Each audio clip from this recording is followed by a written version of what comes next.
இந்த இலுமினாட்டியோட செயல்களை பொறுத்த வரைக்கும் நீங்கள் பார்த்தீங்க அப்படின்னா, அவருடைய கொள்கைகள் கண் இருக்கிறவங்க தான் அவங்கள பார்க்க முடியும், காது இருக்கிறவங்க தான் அவங்கள கேட்க முடியும் அப்படின்னு சொல்கிறாங்க.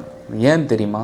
பிகாஸ் இலுமினாட்டி அப்படின்றவங்க சிம்பிளாக சொல்லணுன்னா ஒரு என்லைட்மெண்ட் அடைஞ்ச ஒரு சோல்ஸ், ஆன்மாக்கள் அப்படின்னு சொல்லலாம். என்லைட்மெண்ட்னா என்னென்னா, உடல்னா என்ன, மனம்னா என்ன, ஆன்மானா என்ன, உலகம்னா என்ன, எப்படி உருவானோம், எப்படி எல்லாம் உற்பத்தி ஆச்சு, இங்கே என்ன ப்ராசஸ் நடந்திருக்கு அப்படின்றத முழுக்க முழுக்க முழுக்க மொத்தத்தை பற்றியும் தெரிஞ்சு வச்சுட்டு இருக்கிற ஒரு கும்பல் தான் இலுமினாட்டி.